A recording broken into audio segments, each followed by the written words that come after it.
Hey folks, how's it going today? I hope everybody's doing really good. Today I'd like to go over a little double stop lick here with you guys. It's a really easy one. It's kind of cool. And, I'll go over the technique for both hands and kind of explain what I'm doing. Now, the first thing I'd like to point out is this. Like when people hear, double stops, they're thinking chicken picking, country, which is usually what comes into my head too. But I don't play country music as a rule. I play, blues and old classic rock and stuff like that. But I still use this technique in these old shuffle tunes and whatever.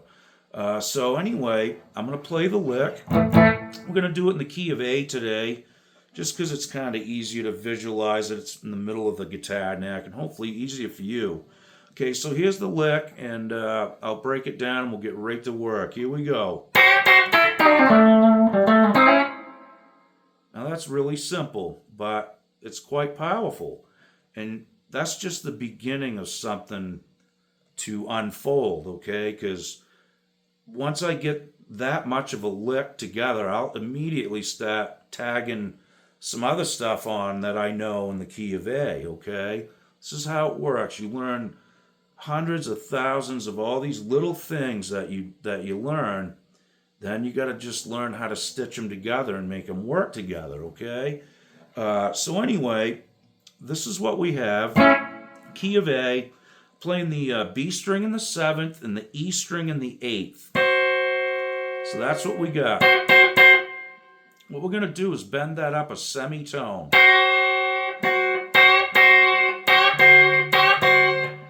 Okay, so both notes I'm bending. Now you don't want to overbend it because it'll really sound out of place.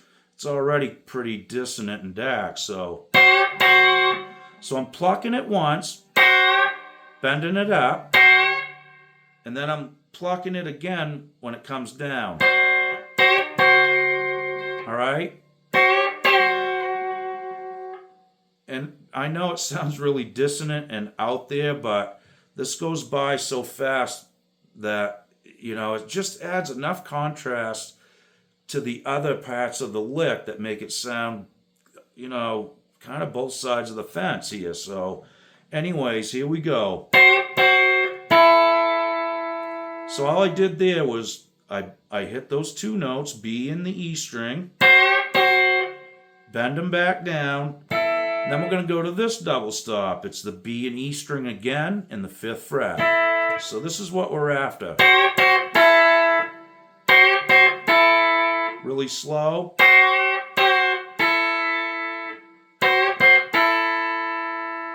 All right. So work on that. I'm using my middle finger on the B string and my ring finger on the E string. So I ain't even used the pick yet, so now we're gonna start using the pick. But we're gonna add this to what we just learned. So we have, right? Now we're gonna add, so there's another double stop, the G string and B string in the 8th fret.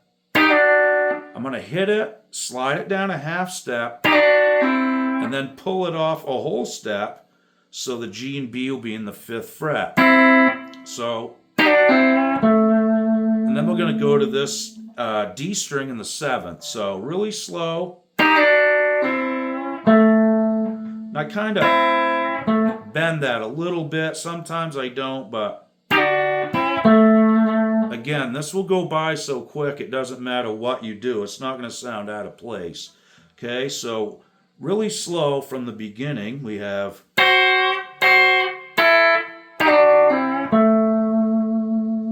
okay, one more time.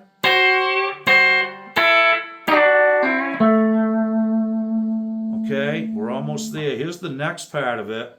We're going to go from the D string in the 5th to the 7th. And then we're going to play one more double stop here, which is the B string in the 4th and the G string in the 5th. We're going to pluck those two notes and slide them up a half step. So we're back to the A. shape so we can resolve this thing, okay? Really slow from the beginning.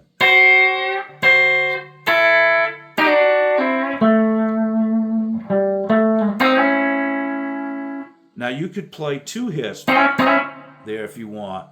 You can do all kinds of variations with this stuff. Another thing you could do is, instead of sliding it down, you could just pre-bend the G and B string in the 7th fret.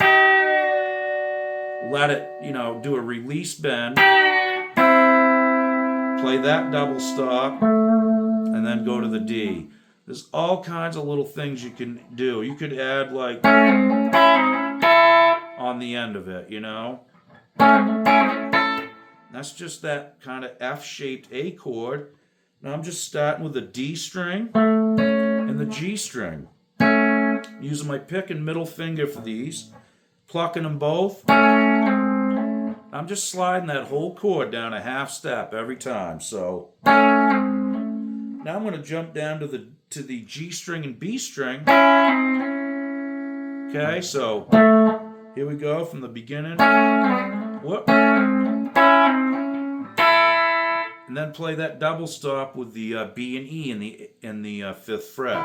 So once again. Now when I did it faster, I used my pick and middle finger on the first double stop. Then I used my middle and ring finger on the G and B string for the next one. And then middle and ring finger to get the last double stop, which is B and E in the 5th fret, okay? So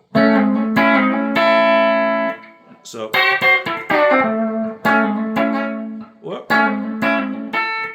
You could add that onto it, or you could do you could add that in before it and then do that. Let's just see what that sounds like. So we'd have to kind of work that. Instead of doing, I think you would probably be best suited to just take that out of the mix and replace it with what we just learned. Okay, I'll play it both ways. I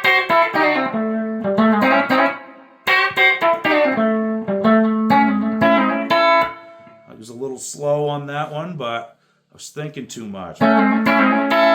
So that's kind of fun stuff to mess around with. It's tricky, but at first it is. Because you're not thinking about doing that stuff much.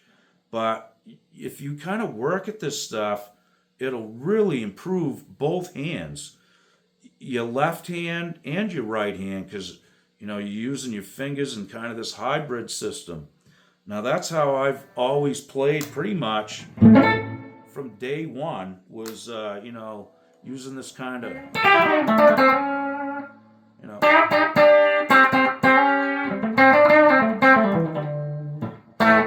always using those fingers at some point, unless it's just a strum thing on an acoustic or whatever. I just find it really economical to play like that.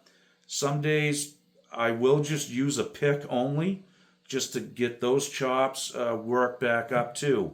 You don't want to just kind of depend on one system, especially if you're playing cover tunes, because you're going to need to use every style in the book, really, as far as that goes. But I hope that little lesson helped, folks, and I hope it start you in a path to learning something different, and hopefully it's a completely different style than you're used to. That can be a great thing. Just take one lick, get that down, and see where it takes you. See how comfortable you can get by playing with your fingers and a pick. If you're just a pick player, like I said, that's great too. You need all the techniques you can get with your right hand. I've said this before, but I really truly believe that the right hand, your strumming hand, is the hand that you want to try to develop the most. I mean, Anybody can do that. You know, it's just pointless noodling, but whatever, you can do it. I mean, it's this. It's this hand.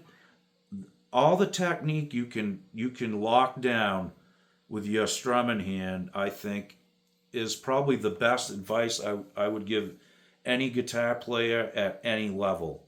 And, you know, you guys that have been playing all your life, like me, you probably already understand how important that is. Because when you don't have the technique and you're trying to play a tune, it's frustrating. It's like starting from scratch again. So, you know, all the technique you can develop in your strumming hand, I think is definitely worthwhile. Especially if you're going to be playing a lot of different styles of music. It's just good to know these different things so you can, you know, sound legit, you know, to the record or to the song that you're covering. You know what I mean? So anyway, folks, good luck with your lesson, and I hope this helps you guys out. I have like thousands of these little licks, double stop things that I've probably forgot most of them, but you know they come back to me like this one. So I thought I'd share it, at least maybe even capture it on video for my own sake. But okay, folks, we'll see you guys real soon. Be good. Okie doke.